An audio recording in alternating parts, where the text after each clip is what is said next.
Seja mais uma vez bem-vindo ao canal do Estudo Bíblico José Carlos Maciel. Quero aqui agradecer a Deus por essa rica oportunidade que Ele está me concedendo de gravar mais um vídeo para o canal.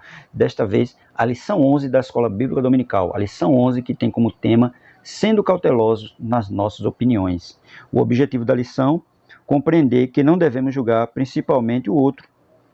Segundo, conscientizar de que devemos primeiramente olhar para nós mesmos. E terceiro, afirmar que não somos julgados pela severidade de Deus. Primeiro ponto da lição, não devemos julgar o outro, dividido em 3 subpontos. Segundo ponto, devemos primeiramente olhar para nós mesmos, dividido também em 3 subpontos. E o terceiro ponto, e se fôssemos julgados pela severidade de Deus, dividido também em 3 subpontos e a conclusão da nossa lição. Os hinos sugeridos da lição são o hino 134, o hino 344 e o hino 568 da harpa cristã. A leitura Bíblica em classe, Mateus capítulo 7, do versículo 1 ao 6. Essa é a nossa lição 11, sendo cautelosos nas nossas opiniões. Leitura Bíblica em classe, Mateus capítulo capítulo 7, do versículo 1 ao 6, que diz assim: Não julgueis para que não sejais julgados, porque com o juízo com que julgardes, sereis julgados, e com a medida com que tiverdes medido, vos hão de medir a vós. E porque reparas tu no argueiro que está no olho do teu irmão, e não vês a trave que está no teu olho? Ou como dirás ao teu irmão, deixa-me tirar o argueiro do teu olho, estando uma trave no teu? Hipócrita, tira primeiro a trave do teu olho, e então cuidarás em tirar o argueiro do olho do teu irmão. Primeiro tirar o argueiro do nosso olho. Primeiro, tira o argueiro do teu olho, para depois tu tirar a trave que está no olho do teu irmão. Não deis aos cães as coisas santas, nem deiteis aos porcos as vossas pérolas, para que não as pisem, e voltando-se vos despedacem. Está vendo? Texto áureo diz assim: Sede, pois, misericordiosos, como também vosso Pai é misericordioso. Lucas capítulo 6, versículo 36. A nossa verdade prática vai dizer: quando julgamos as pessoas, nos colocamos em uma posição que não compete a nós, seres imperfeitos e falhos, que nós somos seres imperfeitos e falhos. Se nós estamos julgando as outras pessoas, nós estamos numa posição que não é nossa, uma posição de juiz, uma posição de criador, mas nós não somos criador, não somos juiz, nós somos criatura. Só quem julga o ser humano é Deus.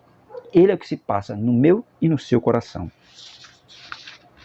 Nosso primeiro ponto vai dizer, a introdução vai dizer assim: nesta lição veremos que no Sermão do Monte Jesus ensinou a respeito do julgamento do próximo. O mestre foi bem enfático ao declarar: não julgueis e não sereis julgados. Lucas 6,37. Somente o Senhor é conhecedor de todas as coisas, que tem autoridade para julgar suas criaturas. Somente Ele é conhecedor de todas as coisas e tem autoridade para julgar suas criaturas. Deus é o justo juiz e toda avaliação pertence somente a Ele. 2 Timóteo 4, verso 8. É claro, toda avaliação só pertence a Ele.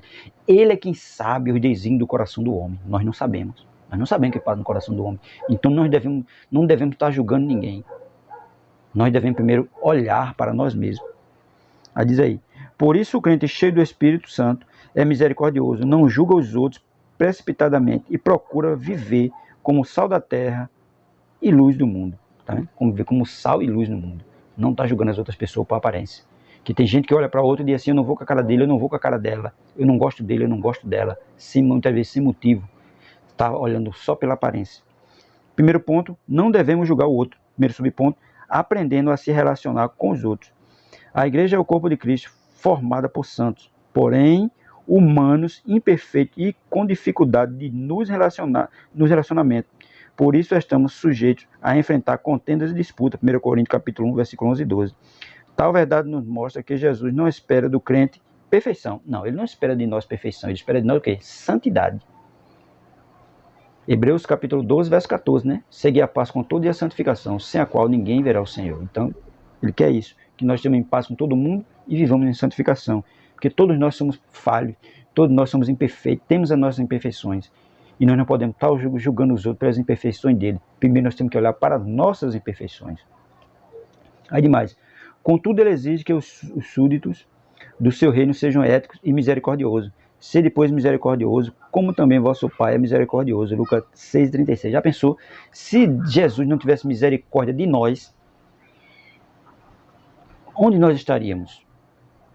Com esse nosso jeito, muitas vezes ignorante, brabo, blasfemador, né? Mas mesmo assim, ele teve misericórdia de nós. O Sermão do Monte é o código de ética dos servos de Deus, mostrando como devemos agir ou nos comportar diante de uma ação errada do nosso irmão. É claro, o irmão agiu errado, né?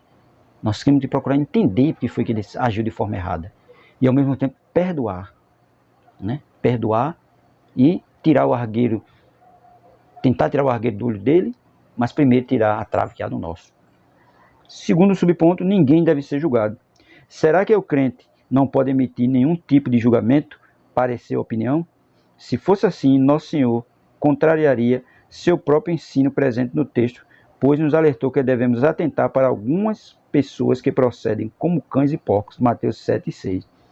Além dele, mesmo julgar o procedimento hipócrita de escribas e fariseus, Mateus capítulo 5, verso 20, Mateus 6, verso 2, Mateus 5, e Mateus 6, verso 2 e 5 e 16. E Paulo faz julgamento dos cristãos de Corinto e de outras igrejas, 1 Coríntios 5 e 12. Essas passagens bíblicas mostram que o julgamento envolvendo uma pessoa não pode ser desprezado, porém é preciso ter em mente que não somos Jesus, o qual tinha conhecimento pleno da natureza humana. João capítulo 2, versículo 24 e 25, é claro. Nós não somos Jesus para julgar ninguém. Nós somos servos, criaturas de Deus. E só quem julga é Ele. Por isso que aqui ele vai dizer, ninguém deve ser julgado. Não, quem julga é Deus. Nós não julgamos ninguém. Porque se Ele fosse julgar nós mesmos pelos nossos defeitos, nossas imperfeições, nós não teríamos alcançado a misericórdia dEle. Mas Ele tem misericórdia de nós. Terceiro subponto, o julgamento defendido por Jesus. Quando Jesus disse, não julgueis, Ele usou o verbo krinó, que no grego significa decidir, escolher, aprovar, estimar e preferir. Ele queria ensinar que não podemos julgar alguém tão somente baseado em nossas observações ou pela aparência pessoal. Claro, nós olhar para uma pessoa e já ir julgando ela só pela aparência, nós não podemos fazer isso. Né? Aparência pessoal.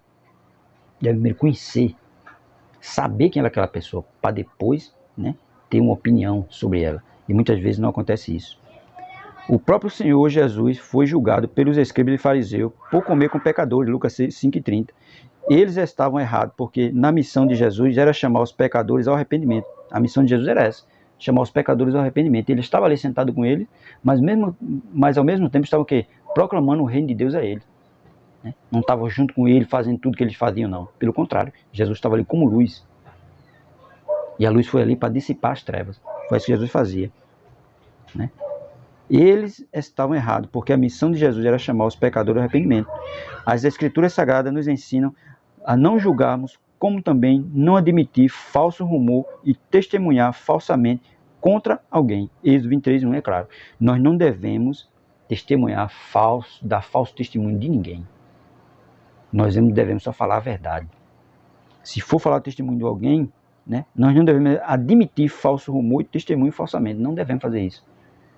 Nós devemos observar, entender o que está acontecendo, antes de sair falando alguma coisa, antes de proferir juízo contra alguém, sem ter conhecimento de nada. Segundo ponto, devemos primeiramente olhar para nós mesmos. Primeiro subponto, cuidado com o juízo exagerado sobre os outros. Pessoas que emitem juízos impensados e infundados a respeito de outros podem estar tentando esconder seus próprios erros. Podemos ver que tal fato na vida do rei Davi, quando cometeu um adultério e um homicídio. Para mostrar a Davi as suas iniquidades, o profeta Natan contou a história de um viajante que matou a única ovelha de um homem pobre, é claro. O profeta ali usou de sabedoria de Deus e contou uma história de um viajante que matou a ovelha do outro.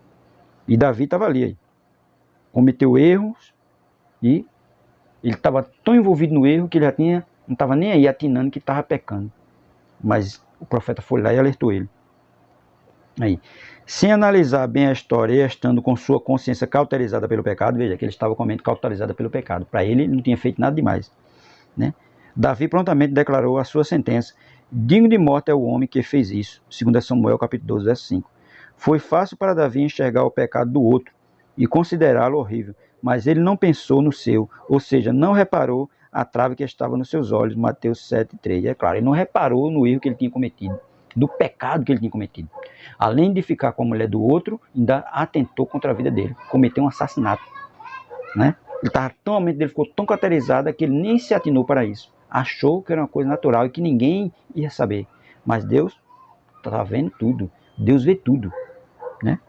Muitas vezes, de modo errôneo, procuramos falhas nos outros e os sentenciamos, mas ignoramos ou fazemos vista grossa em relação às nossas próprias falhas, é claro. Às vezes a gente está sentenciando o outro por causa de erro, né? E ignorando os nossos próprios. Nós cheios de erros, muitas vezes cheios de pecado, mas está ignorando nossos próprios erros, nossos pecados, para enxergar só o erro dos outros, que por vezes são mais graves do que as outra pessoa está cometendo. Às vezes comete erro mais grave do que os outros, mas ele está achando uma coisa natural, porque a mente dele está o quê? Cauterizada. Então temos que ter cuidado contra isso. Segundo subponto, a inconsistência dos que possuem espírito de crítica. Aqueles que possuem espírito mórbido da crítica irão incorrer em graves consequências. É o que Jesus ensina em Mateus capítulo 7, verso 2. Para os críticos que não conseguem ver manchas corrosivas em suas vidas, Jesus disse: aquele que dentre vós está sem pecado, seja o primeiro que atire a pedra contra ela. Evangelho de João capítulo 8, verso 7. Né? Que a mulher foi ali pega no adultério, mas só levaram a mulher, não levaram o homem. Era para levar os dois, mas só levaram a mulher. Foram só acusar a mulher. E Jesus disse: se algum dentre vós não tem pecado, atira a pedra. Mas todos ali estavam em pecado, do mais novo ao mais velho, né? Eles não estavam atirando nem para o próprio pecado deles mesmos, estavam preocupados só com o pecado da mulher. Por isso foram duramente repreendidos pelo Senhor Jesus. Somente o Espírito Santo pode transformar o nosso homem interior, afastando de nós todo desejo de julgamento ou crítica. Precisamos seguir a recomendação de Paulo: examine-se, pois, o homem a si mesmo. 1 Coríntios 11, 28. Né? O homem tem que se examinar ele mesmo, não está querendo examinar os outros. Todos nós somos sujeitos a falhas, todos nós temos nosso defeito, então nós temos que olhar primeiro para nós, em vez de olhar para os outros. Terceiro subponto: o que fazer para não julgarmos precipitadamente os outros? Primeiro, é preciso ter consciência de que temos falhas e imperfeições, embora não tenhamos mais prazer no erro. Em segundo lugar, precisamos nos relacionar com as pessoas com o mesmo amor que um dia Jesus Cristo teve para conosco. Evangelho de João capítulo 3, verso 16. Né? Pois o amor não faz mal ao próximo. Romanos 13, verso 10. Terceiro, não podemos nos esquecer de que fomos alcançados pela graça e precisamos tratar todos com o mesmo favor imerecido que recebemos. Efésios capítulo 2, verso 8 e 9, né? Que diz que pela graça sois salvos. Isso não vem de vós, é dom de Deus, é claro. Então, ao invés de julgar, que venhamos orar por aqueles que pecaram, pedindo ao Senhor que lhes conceda um novo recomeço, pois temos um Deus que é bom e misericordioso. É claro, Deus é bom e misericordioso para com todo mundo. Cabe a nós nos voltarmos para Ele. Aquele que estiver de longe de Jesus, se aproxime cada vez mais dele, para Ele perdoar. E Ele ser misericordioso com cada um de nós. Não que Ele está só preocupado com a vida dos outros, olhando defeito de A, olhando defeito de B, porque fulano fez aquilo, isso aqui. Não. Vamos olhar primeiro para nós mesmos. Vamos olhar para nós mesmos, nós precisamos melhorar, e muito. E não estar preocupado com o erro dos outros. Por isso que muitos têm se afastado da igreja, muitos têm se decepcionado, porque está olhando o erro dos outros, esquecendo os seus próprios. E termina se afastando. Terceiro ponto: e se fôssemos julgados pela severidade de Deus? Primeiro subponto: Deus é severo. O apóstolo Paulo diz que devemos considerar a bondade e a severidade do Senhor, Romanos 11, 22. A bondade de Deus é revelada por intermédio da salvação em Jesus Cristo, é claro. A bondade dele foi ali. Todo o amor de Deus foi revelado ali em Jesus, na cruz do Calvário. Quando ele foi lá para morrer por nós, pecadores, falhos, imperfeitos. Mas ele disse: eu amo você. Ele está dizendo ali: eu amo o ser humano. Mesmo o ano não me amando, mas eu amo ele. Continuando. No que tange a sua severidade, ela é empregada para com aqueles que pecam deliberadamente e não se arrependem dos seus pecados. Romanos capítulo 3, verso 23. Todos pecaram e destituídos estão da glória de Deus, porque sabe que está fazendo coisa errada, mas continua fazendo. Sabe que aquilo ali é um pecado, mas continua fazendo. Por isso que Deus age com severidade para aqueles que pecam deliberadamente. Pecado de consciência. Não é uma coisa que aconteceu de repente, não. É pecado de consciência, que o pecado ele não vai acontecer de uma hora para outra. Há um planejamento, há um preparo. E aos poucos o pecado vai dominando o homem, termina ficando com a mente cauterizada. Segundo subponto: como Deus nos julga? O Todo-Poderoso não é um ser que está lá no céu desejando agir brutalmente, que descarrega a sua ira aleatoriamente. É preciso compreender que no relacionamento com as suas criaturas, ele age com retidão e justiça. Isaías 45, versículo 21 e 2 Timóteo, capítulo 4, verso 8. É claro, ele age com rigor. e com justiça, porque Deus é Deus, Ele sabe tudo que passa na nossa vida e no nosso coração. O crente deve ser consciente de que Deus é justo, estabeleceu um governo moral no mundo e disponibilizou suas leis para serem praticadas. Quando as leis divinas são observadas pelos seus filhos, Deus os recompensa, mas quando elas são quebradas, há consequências e sanções. É claro, a lei de Deus é para ser observada e cumprida.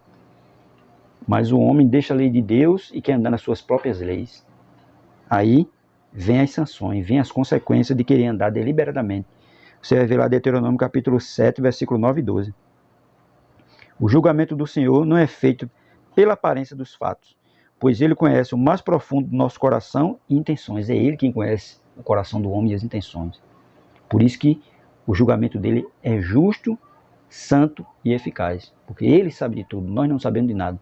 O ser humano ele vê pela aparência, mas Deus vê o coração do homem. Terceiro subponto, o exemplo da justiça de Deus na vida de Davi. Davi era um homem segundo o coração de Deus, Atos capítulo 3, verso 22. Porém, ao pecar contra o Senhor e o próximo, ele experimentou a justiça divina. Embora amasse a seu servo, o Todo-Poderoso não o isentou da punição. Deus é um Pai amoroso, mas também é justo e não tem por inocente o pecador, que guarda a beneficência em milhares, que perdoa a iniquidade e a transgressão e o pecado, que é o culpado não tem por inocente. Êxodo 34, verso 7. Ele não tem o culpado por inocente. E ele é um Deus justo. Davi, o homem segundo o coração de Deus, mas ele errou. E ele errando, mesmo Deus amando ele, houve consequência.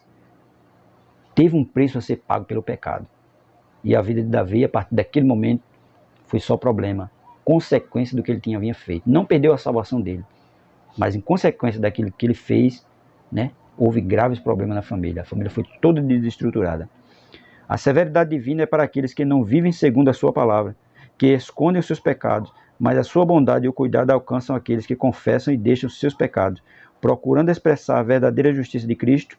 Portanto, considera, pois, a bondade e a severidade de Deus. Romanos 11, 22. Está vendo? Porque é bem claro. A severidade divina é para aqueles que não vivem, que vivem, né? A severidade de Deus, né?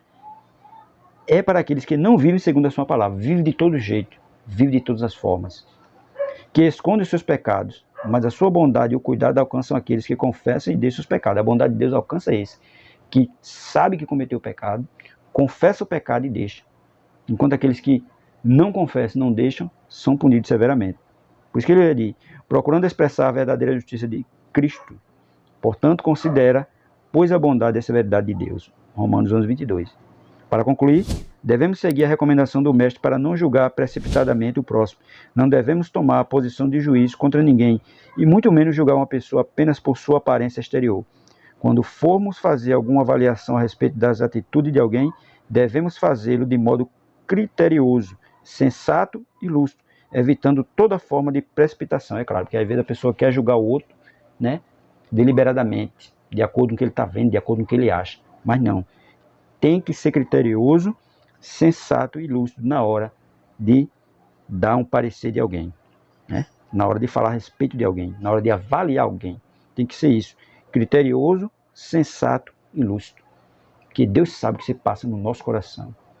O homem não sabe, ninguém no mundo sabe, só quem sabe é Deus. E Ele é que sabe o melhor para nós. Deus abençoe a todos em nome de Jesus.